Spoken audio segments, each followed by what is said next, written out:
In the words of the great Chance the Rapper, it's Thanksgiving time, the one day of year when you invite your relatives you normally fear. You said that? Yeah, It's terrible. that's on his Saturday Night Live Thanksgiving skit. It's Thanksgiving. It's Thanksgiving. Um, it's often a forgotten holiday. I mean, there's been Christmas decorations up since freaking Halloween, which is a little sad because Thanksgiving should be such a big holiday. Like getting together. I get the origins isn't like, very well received for everybody, but the concept of just being grateful and like getting together with people you love and like sharing a good meal together, I think it is a big deal and very important for everyone to do and for everyone to have. So we're not going to forget Thanksgiving here on this episode. We don't do that here. We don't do that here. That's discrimination. Well, anyways, we thought what would be fun to do here is sit down and talk about some albums, some movies that we are grateful for, the entertainment that we want to give thanks for, but not just albums that or movies that are like our favorites, but like with a little bit of reasoning behind, like, adding a little thought to why these albums are our favorites or not our favorites, but why we're thankful for them, why these movies are worth giving thanks for. So, how do we want to do this today, man? Should we go through albums first? And we can go through our list individually. Yeah, let's do that. Do you want just one person just goes through all of them? Yeah, no, let's do that. With just a little synopsis, why it's an album you're grateful for. So, when we talked about this, we said 5 to 7. Yeah. I have 5 albums and I have 7 movies that I chose. Perfect. So Yeah. So the first one, for me would be Kendrick Lamar's "To Pimp a Butterfly." Great pick. So when I came back from Texas, when I moved back to Vegas, I was not anywhere in a hip hop scene. Like when I lived in Texas, it was any of like the radio hits, a little bit of country, but I was not allowed to listen to hip hop. Like it was a no-no. Yeah.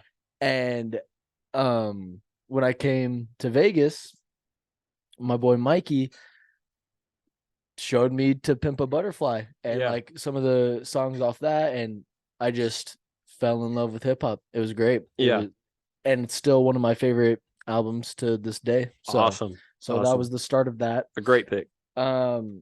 This one, it could be one of two, but I wrote 24 Karat Toothache by Post Malone. Okay. The one that it could go up against is Beer Bongs and Bentleys. Yeah. Both solid albums.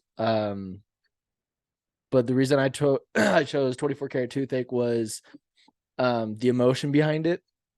There were songs in there. What's the one song called?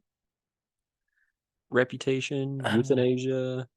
No, it's one of them. Yeah, it's for sure his most personal album. Yeah, a lot of vulnerability. I don't know, that album is just something where I can relate to it. The song that I'm thinking about is the one where he's talking about love hate letter to alcohol. Yeah. There's a lot of things in there that's relatable to me, and I feel the emotion that he feels, and so it's just like, I don't know, I can feel some of the personal aspects that for sure he's probably going through, just kind of in my own way. Yeah. So that one was really relatable to me. The third one I have is "In Loving Memory" by Black Bear. Okay. It just little pop punk flair. Yeah, it's not something I'm used to from Black Bear, and I still can't believe I didn't listen to it when it came out. But like it just gets me in such a good feeling, like good vibes. Yeah. I'm dancing, I'm singing all the lyrics. Like, I don't know, it's just such a feel good album, especially of like lately. For sure. And yeah, you can't go wrong with that album in my opinion. Number 4, I have The Incredible True Story. Okay. One of the best concept albums I've heard in a long time. It's a great story. Yeah. and it was his prime. It's Logic's probably best peak of music as a rapper, at least for in my opinion. Yeah, that whole era from right at the beginning of his studio era, right through there. Yeah, I don't know. I love the concept. He's very good with how he paints a picture of like this space adventure and like going to this new planet called Paradise, and like you hear the little skits at the end of the songs. And I've listened to that album so much that I probably know 3/4 of all the skits word for word. Yeah, and he's like, they're in the theme, they're listening to oldies, like classic music, and that's like the Logic songs, exactly. Which is, I love the concept. It's so super cool. So like I appreciate that kind of thought and like depth within music. Like that's what really gets me going. So I had to throw that one on there. And then the last one, not one that many people have listened to, don't care, Back to the Cul-de-sac by me, Mikey, and Ty.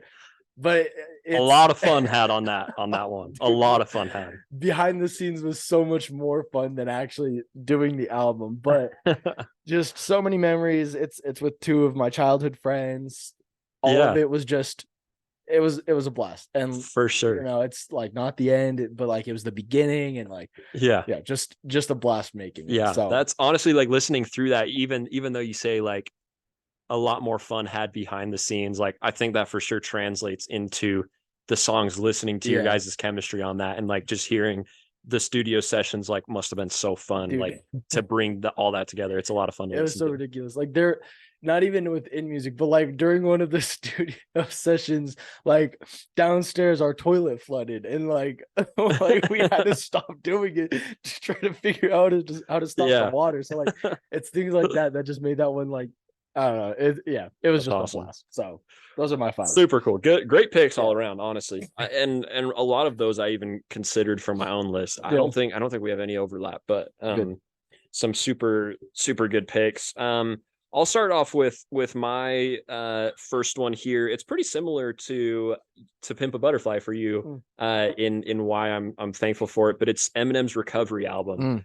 This was like the first, not only hip hop album, but first album I really remember going through top to bottom and getting an album experience out of, and really enjoying it just throughout, like being able to dissect wordplay and like hearing something that was so different and new.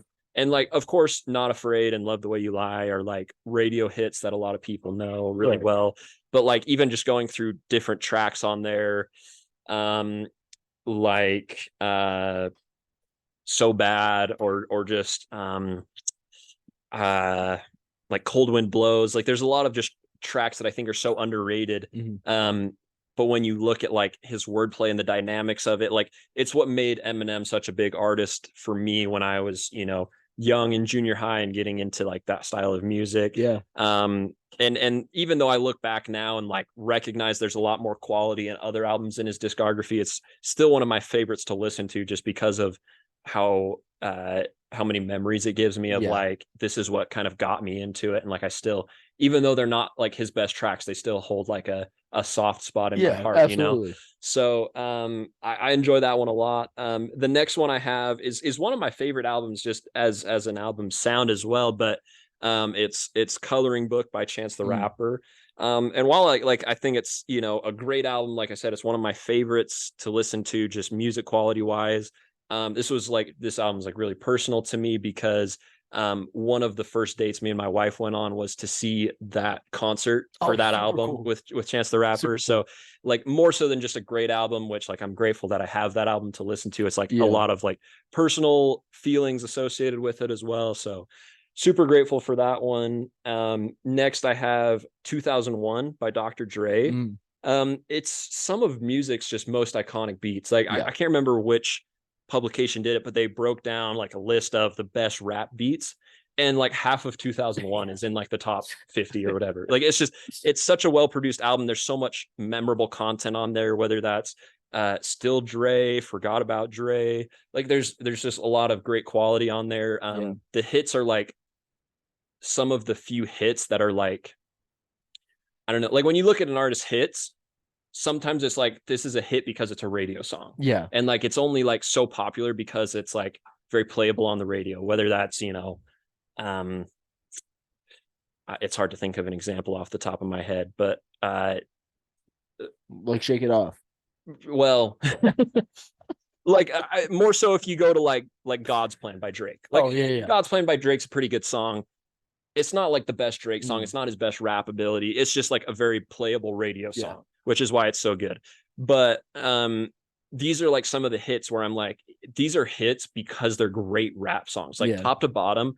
Forgot About Dre is an iconic rap performance from him and Eminem. Snoop Dogg and Dre on Still Dre with the production. That piano like intro, everybody knows it. It doesn't matter if you're like a hip hop fan. Everybody knows it. It's probably one of the most iconic intros ever. Like, probably top 5 for sure. Yeah, for sure. So I'm super grateful that like we have that to go back to. Like it's one of the albums that I'll just go back and like at any point, like I just throw on the music in the background and it's fantastic.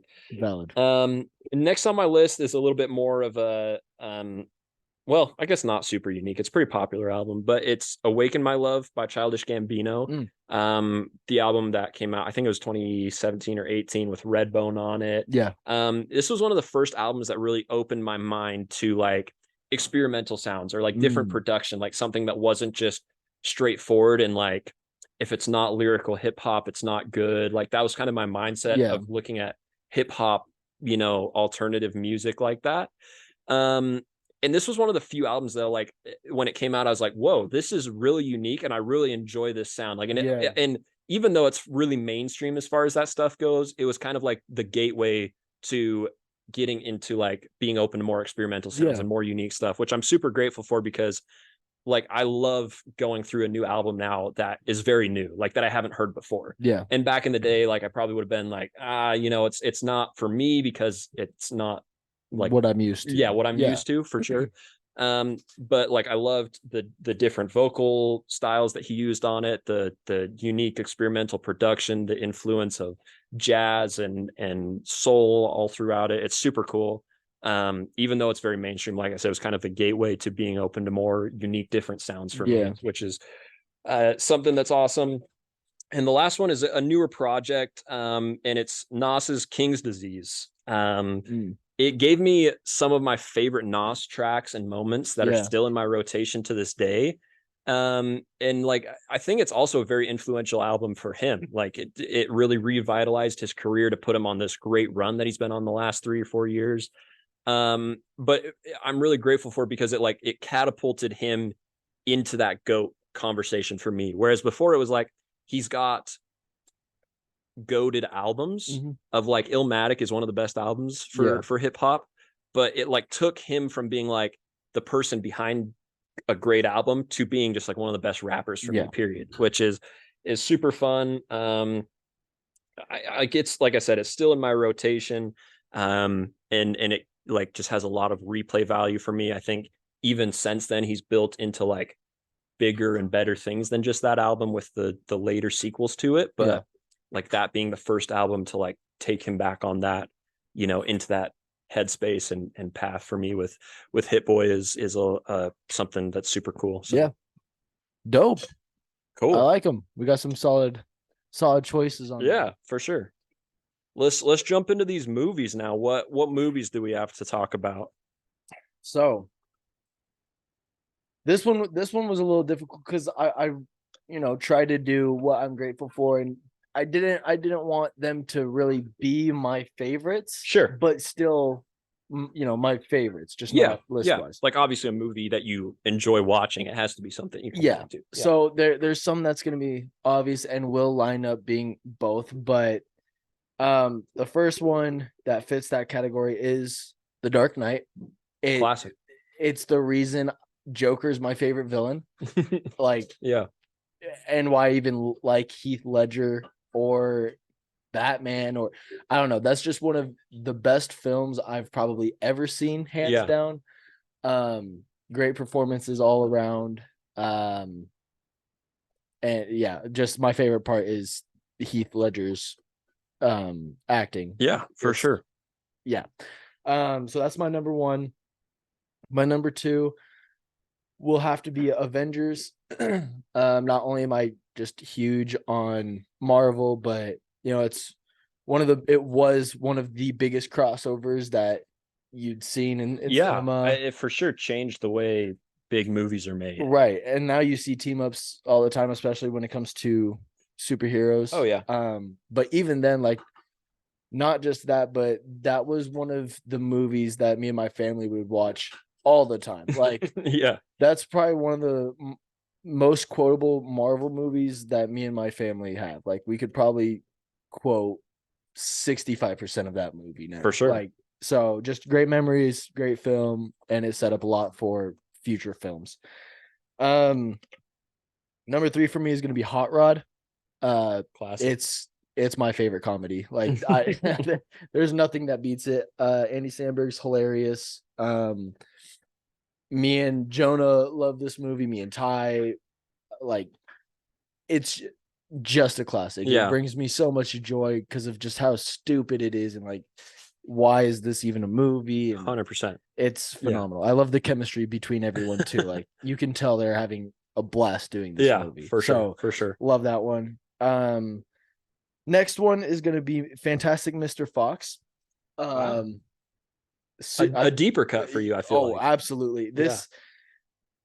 It's not even a style that I enjoy in cinema. It actually creeps me out. But I don't know. This one, I watched for the first time while out in Texas, and it's kind of that same thing with like Avengers, just very homey, very family movie. Like, we'd probably watch this movie once a week, twice a week. It's hilarious. And I just, remember me and my siblings always asking, oh, like, can we throw on Fantastic Mr. Fox? Like, my mom, like, yeah, let's go. Like, all go into the living room, get snacks. Like, that was our movie. Like, that's the one. Yeah.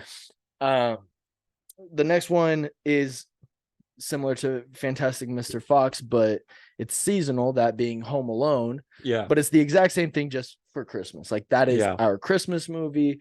There was a time where, I don't remember what year, but they threw it back in the theaters because it was their something anniversary. Yeah. And my mom made us dress up as all the characters, or like as many as we could. Yeah. Went to the theater, saw it. So like, that's another one that's just very near and dear to like our family. That's awesome. And then next one I got, I think this is actually, I have two more. Harry Potter, Deathly Hallows Part 2. Okay. I'm huge on the fighting aspects of movies. So if there's like take Infinity War and Endgame, for example, the reason why I choose Endgame is because there's the actual fighting, while Infinity War builds up the story. Yeah. So I usually like the fighting to it. So with that being said, the Part 2 to Deathly Hallows, that's where that comes in. Yeah. A lot of the action, like just the culmination of all of the build up. Yeah, it gets me emotionally because you find out Snape's not evil, and like, he just really loved Lily and like wanted to protect Harry and couldn't tell anybody. But then like, you see all of these different characters now like having to be more than they already are.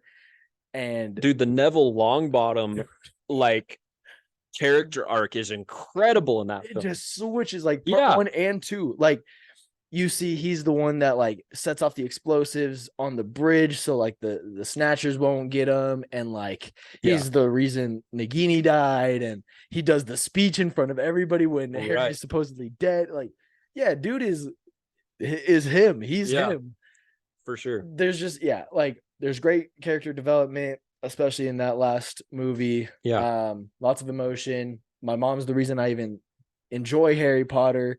And movies like that, it just brings me joy, because it's like, that's not real, but like, how cool would it be if it was? Like, man, like, if I had powers, or if like I could do magic, or like, who would I team up? I just love the creative aspect to it. So like, movies like The Avengers or Harry Potter, Star Wars, whatever it may be, it's just, it brings out the little kid in me, and like so much joy. So I love that one. Yeah. The last one is The Other Guys. Another great comedy. Love the performances of Mark and Will Ferrell. It's me and my buddies from home are one of our favorite movies. We'd watch all the time, quote it all the time. The reason why we have a song called Dirty Mike and the boys off of Back to the Cul-de-sac is because of The Other Guys. Like, so like, it's just kind of a staple inside of our friendship that we love that movie. So awesome. Yeah. Great picks. Honestly, like, I know there's a couple in there that you're like big on, whether that's the Avengers or Hot Rod, but like a lot of diversity, I feel like, for you, which is, you know, no, like well, yeah, just like early in our friendship, it was all like Marvel, and like a big part of our movie going experience was like, you need to like understand there's more than Marvel out there. So super cool to hear like that there's only like, well, just like to hear your thoughts and analysis on like a very different style of movie is super cool.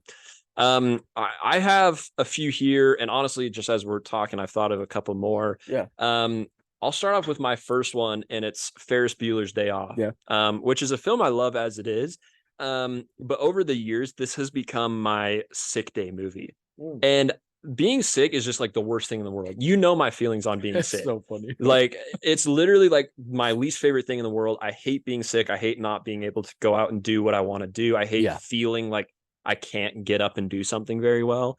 And this movie just lifts my spirits. And like, originally when I watched it because I was like, oh, you know, Ferris Bueller, he's playing hooky from school, like pretending to be sick. That's like the whole principle of the movie. But just like how much fun they have in the movie, and like the tone of it just makes me feel so much better when I'm sick. And so I love watching that movie. It's become like a staple whenever I'm like feeling really crappy and can't like go to work, or like, you know, need to take a day off or whatever. That's kind of my go-to now. So nice.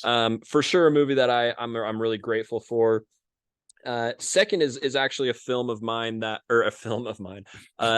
a friend of mine introduced me to, called 500 Days of Summer, with Joseph Gordon-Levitt and Zooey Deschanel.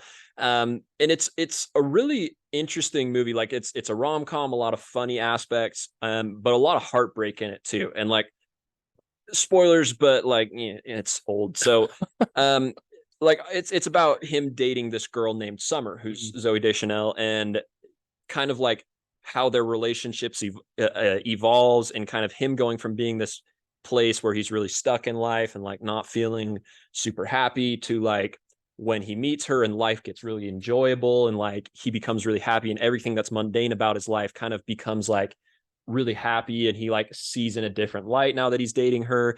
They're together for like 500 days, right? And so like it kind of goes throughout like day number whatever. And it culminates with like this heartbreaking moment where they break up, and he goes back, and everything in life is like even duller and sadder and worse than when they started dating. And the movie ends off with him sitting on a bench, like this bench that he was sitting on at the beginning of the movie, and he's like really miserable at this point, like losing this girl that he loved a lot. And this person sits down next to him and starts talking to him, this girl, and she introduces herself, and her name is Autumn. And so then the movie like says Autumn Day One. And so it like switches over. And so like, it's super cool movie. I love kind of like the themes of the changing seasons of life. Like, it was one of those moments where I was like, hey, it's kind of okay if something sucks for a little bit. You know what I mean? Like, something better is coming up. There's a lot to look forward to in life. And so I kind of love just the themes of the changing seasons and how that plays into the movie. So one I enjoy a lot. Next, I'll go like a very different movie than those first two. It's Batman vs Superman, and a film that I'm not very big on. Like, it's fun, but it's not like nearly the best Batman movie. It's not nearly the best Superman movie. A lot of people were very, very disappointed in the film, and you know, even looking back now, I'm like, you know, I see why it's like went so wrong. But just for me, when this came out, like, I was a young high schooler, and this like going to see this movie was like a film going experience of like seeing my childhood brought to the big screen. Like that was just everything that I watched growing up. Like my favorite cartoons were like Batman, Superman crossovers. And so seeing that just put on the big screen, even in like a not fantastic film, was just so awesome. Like it was such a fun movie going experience with all my friends, and like just wanting to keep going back to the theater and see it again. Like, I can't believe it's finally here, you know, like, so that one's on there for me. Another one that I'll say is Matt Damon in The Martian. A great film, one that I enjoy a lot. It's right up there near my top 10 list. I don't know if it's in it, but like more so than just like a fun sci-fi movie. This and Interstellar, when they both came out around the same era, like really kind of gave me a foundational love and interest for science, and like the things that they analyze and learn, and like how they use it to problem solve. Like I found that so cool, and that's like become my whole life now. Like I literally go and study science like every day. That's just that's what I, you know, that's how I live now. So I credit that movie with others, but for sure that one with a lot of that foundation of like, wow, like science is more than just like annoying high school teachers. Like this is actually can be really, really cool. Even if it's like botany, plant stuff, like you know, like that's actually so cool, like, and can be really cool to learn about if you know, get it in the right setting. So anyways, really enjoy The Martian a lot. The next one, again, like very different, but it's The Outsiders from way back in the day. I don't even know what that is. It's a famous book, a famous novel that obviously was adapted into this movie, that gave a lot of famous actors kind of their start, so to speak. Like it's early Tom Cruise. It's one of his first films. Just a lot of classic actors from the 80s era that kind of were really, really big then and now, even just kind of got their start there. But this is kind of like a heartbreaking coming of age movie for this kid. And I remember reading it and then watching it and was like, I don't want this to sound like sad, but like it's like the first time I saw like a not happy ending in a movie. Oh wow. And I was like, oh shoot. But anyways, like just because of that, because of kind of the character journey that they go on throughout it, the different walks of life it approaches, it's kind of focusing on these two very different populations in this town at the time, and how they don't really get along very well, and kind of, anyways, it just opened my eyes to like, you know, the real world, kind of quote unquote. And it's not really like the real world, right? Like take that with a grain of salt, but like it was the first time in my life that I was like, oh wow, it's not just like the superhero beats the bad guy and gets the girl all the time. Like there's a journey to life, and like there's ups and downs, and you know, we have to figure things out as we go. So I really enjoy the movie. It's one of the few books that like I'll thoroughly enjoy when I sit down and read. And I haven't read it in a really long time, but like I remember we got it assigned in high school one time, and it was like one of the few times I was like, oh, I'm so excited to read this. Like again, like I've read it before, but anyways, a really good film that I enjoy a lot. And then my next one is Open Season, the classic cartoon. This was like one of the biggest movies of my childhood. Like, you know, it was just always on. It's super quotable. I would quote this as like a little kid when I could like, not like that I couldn't talk, but like, you know, I couldn't like form like cohesive, like well thought out thoughts, but I'd like throw in an Open Season quote when it was relevant. So I still enjoy it a lot. I still think it's really funny. I still enjoy a lot of the quotes from it. I think even now, as I've gotten older, like scenes are even funnier to me now. Like when they go to the store and go on like their big candy binge, and like that's the whole scene. It resonates as even funnier to me now, like getting the concept of it. Anyways, I love that one. And then my last film here, for my seventh, is Moneyball. Moneyball, I think, is one of the best sports films. It's like we've kind of talked earlier in episodes about unique ideas for biopics. Like it's really easy to come to a baseball player or a sports star and say like, we're going to make a biopic about Muhammad Ali. Like, you know, obviously that's cool. Like everyone's going to want to see that. But like to do it about the general manager of like the poorest team in baseball is like really weird in concept, but it comes like, it's such a well thought out and achieved concept.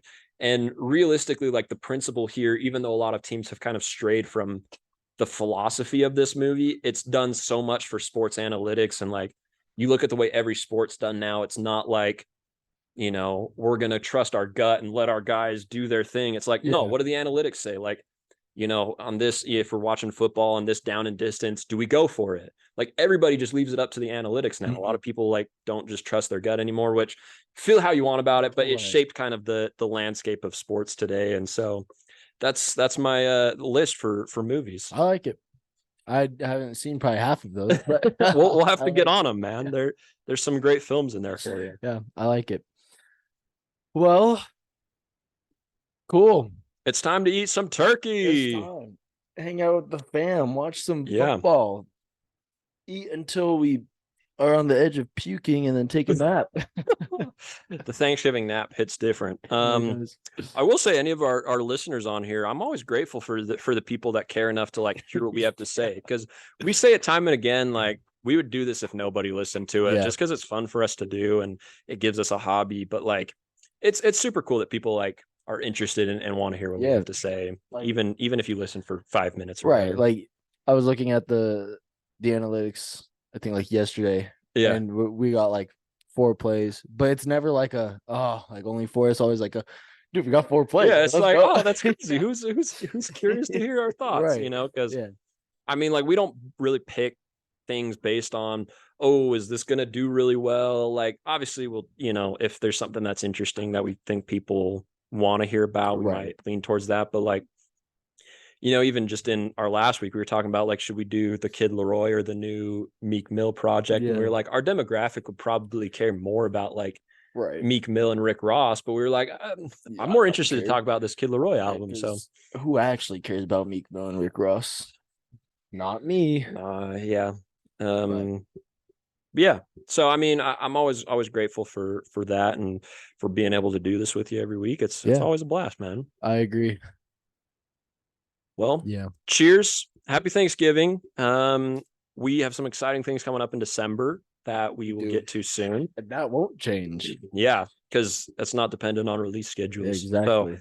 So, we'll do that. And I think next week we'll probably do our November new music recap for people that want to hear our hot takes. So stay tuned for a lot of fun stuff coming up. Absolutely. All right. Cheers. Goodbye. It's Thanksgiving time.